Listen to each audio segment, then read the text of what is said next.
تو اللہ تعالیٰ کا کروڑ شکر ہے کہ اللہ تعالیٰ کا ساری زندگی سجدے میں بھر کے شکر ادا کرتے رہیں، اس کا حق ادا نہیں ہوتا۔ تو اس میں یہاں آ کے ہمارے اوپر پرچے بھی ہوئے، تو اللہ تعالیٰ نے اس میں بھی فتح دی۔ مولانا محمد رفیق سلفی صاحب تھے اس ٹائم، انہوں نے بڑا ساتھ دیا، 96 کی بات ہے۔ اور اس کے بعد اکرم صاحب بھٹوی صاحب گجرانوالا کے گوردور اور مکی مسجد کے جو خطیب ہیں، اس کے بعد سعید کلیروی صاحب۔ تو اللہ تعالیٰ کا کروڑ شکر ہے کہ اللہ ہمیں فخر ہے کہ ہم اہل حدیث ہیں، اور بڑا یعنی کہ سکون ملتا ہے۔ لیکن اس میں یہ بات ہے کہ یزدانی صاحب رحمۃ اللہ علیہ فرمایا کرتے تھے اہل حدیثوں میں دوسروں میں فرق ہونا چاہیے۔ ہمیں اہل حدیث ہونے کے ناطے ہمیں فرق یہ ہونا چاہیے، ہمیں غلط بیانی کسی سے نہیں کرنی چاہیے، اور جو کاروبار ہے کاروبار کو بھی سچ کی بنیاد پہ کرنا چاہیے۔ اس میں ایک تو برکت ہے، سچ میں ویسے ہی بڑی برکت ہے، تو یہ چیزوں کا خاص طور پہ ہمیں خیال رکھنا چاہیے مسلک کی بنیاد پہ، تاکہ کوئی مسلک کو برا نہ کہ انسان میں تو بے شمار خامیاں ہوتی ہیں، لیکن مسلک میں کوئی بات نہ کرے۔ اچھا، ماشاءاللہ، آپ کی تعلیم کیا اور دینی تعلیم آپ نے کہاں تک حاصل کی ہے؟ اور کچھ لوگ مسلک اہل حدیث کے بارے میں باتیں کر رہے ہیں جی ہم نے اس نام کو ختم کرنا ہے، تو آپ تو ماشاءاللہ کافی زیادہ مشکلات آپ نے دیکھی ہیں مسلک اہل حدیث کے لیے، تو آپ کا کیا خیال ہے یہ لوگ جو کہہ رہے ہیں جی ہم مسلک کا نام جو ہے نا ختم کر دیں گے؟ پہلی تو بات تو یہ ہے کہ قرآن و حدیث کا جو مسلک اہل حدیث لفظ ہے یہ تو ختم ہو ہی نہیں سکتا، یہ تو تب سے ہے جب سے صحابہ کرام ہیں۔ تو باقی یہ لوگوں کا اپنا ذہن ہے، میرے خیال سے ایسا تو کبھی نہیں ہو سکتا، کیونکہ علامہ حبیب اللہ یزدانی صاحب رحمۃ اللہ علیہ جتنی کو محنت انہوں نے مسلک کے لیے کی ہے، علامہ صاحب نے کی ہے، تو ابھی تک کچھ جب بھی لوگوں سے ان کا نام زبان پہ آتا ہے، میں نے کئی دفعہ دیکھا کہ لوگ آنکھوں میں آنسو آ جاتے ہیں، بلکہ کئی دفعہ کئی دوستوں کے پاس وہ کیسٹ یا ان کا کوئی خطاب سنتے ہیں، ایسے لگتا ہے جیسے یہ رات کو ہوا بھی ہوا ہے، بالکل تازہ لگتے نہیں، 35 سال یا 40 سال پرانا خطاب ہے، اب بھی سنیں وہ بندے کا ایمان تازہ ہو جاتا ہے۔ تو اللہ کے ولی تھے، وہ مسئلے کے لیے اتنی قربانیاں دی ہیں، تو کوئی دنیا کی طاقت یہ مسئلے کے اہل حدیث نام ختم نہیں کر سکتی، نہ یہ ہو سکتا ہے، بہت بڑی غلط فہمی ہے ان کی۔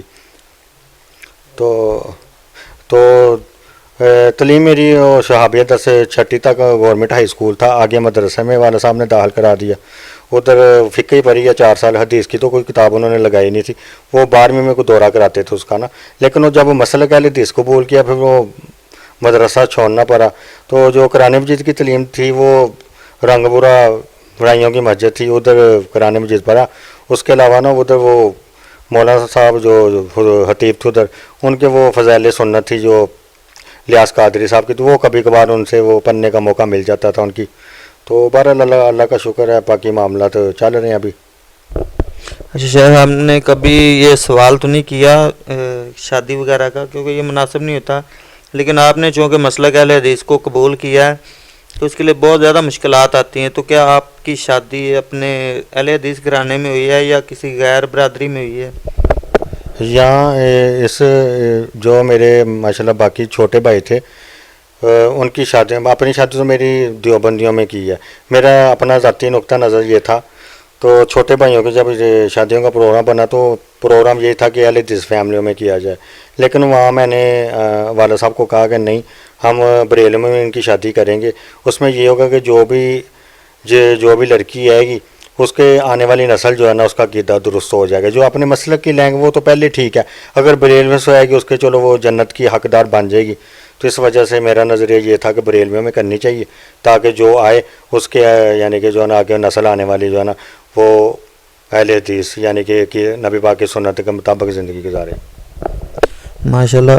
اچھا آپ بتائیں کہ آپ اہل حدیث ہونے سے پہلے اور اہل حدیث ہونے کے بعد آپ اپنی زندگی میں کیا جو ہے نا فرق محسوس کرتے ہیں، وہ تھوڑا ناظرین کو بتا دیں۔ جی پہلے والی زندگی تو آپ کو پتہ ہی ہے کہ پہلے جو بندے کو جب دین کی سمجھ نہیں ہوتی وہ بے سکونی سی ہوتی ہے نا، بندہ مطمئن یا وہ کیا کہتے ہیں، کبھی کسی مزار میں خود ہی جاتا رہا ہوں، وہ گو کہ ادھر بھی مزار پہ میلوں پہ گئے ہیں، اس کے بعد پیری شاہ رحمان یہ حافظ آباد والی سائڈ پہ ادھر بھی وہ سب کچھ جاتے آتے رہے ہیں، لیکن اس ٹائم بھی سمجھ آتی تھی جو لوگ کر رہے ہیں وہ غلط ہے، یعنی کہ دل سے آواز نکلتی تھی، لیکن عقیدے کی بنیاد پہ یہ سوچتے تھے ٹھیک ہم یہی ہیں، لیکن یہ ہے کہ اہل حدیث ہونے کے بعد اللہ کا شکر ہے میں نے پہلے بتایا کہ اللہ کا کروڑ دفعہ شکر ادا کریں، بلکہ ساری زندگی سجدے میں پڑھ کے اللہ کا شکر ادا کریں، یہ حق ادا نہیں ہوتا.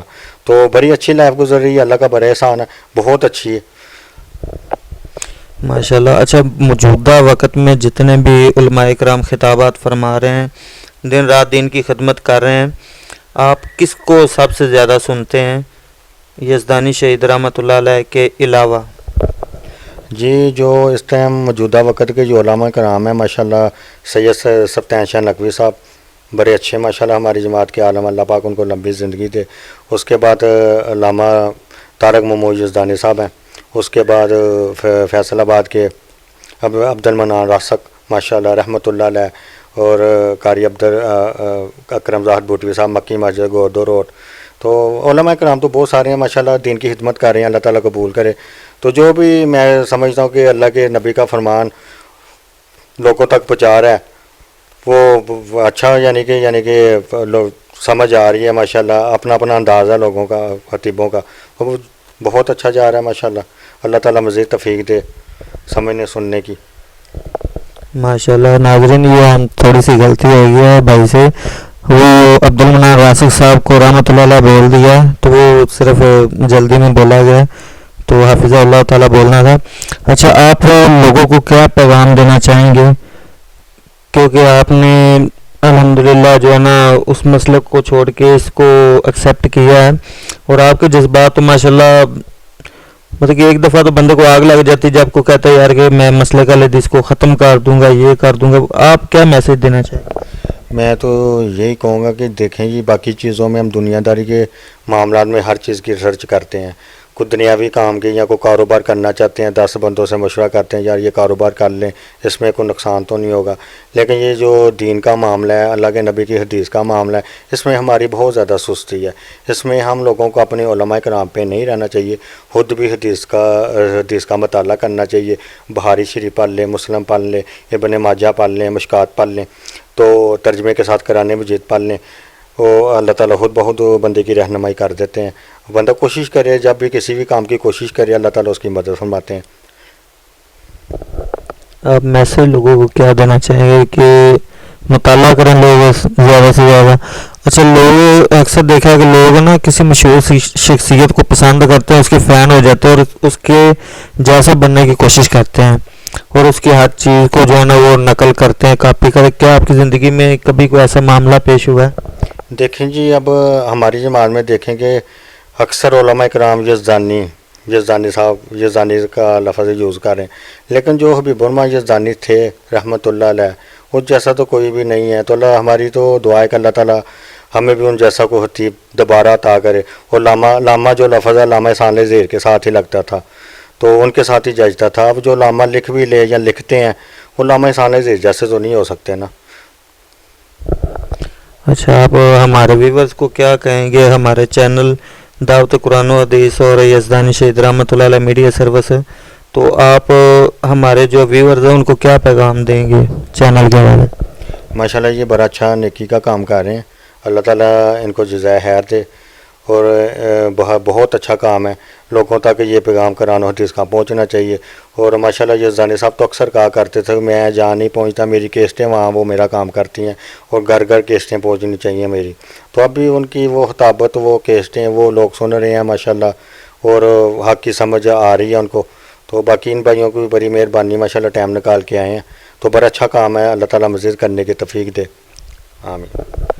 ناظرین، اس کے ساتھ ہمیں اجازت دیجیے. انشاءاللہ نیکسٹ ٹائم پھر کسی نئے مہمان کے ساتھ انشاءاللہ آپ کی ملاقات کروائیں گے. السلام علیکم ورحمۃ اللہ وبرکاتہ.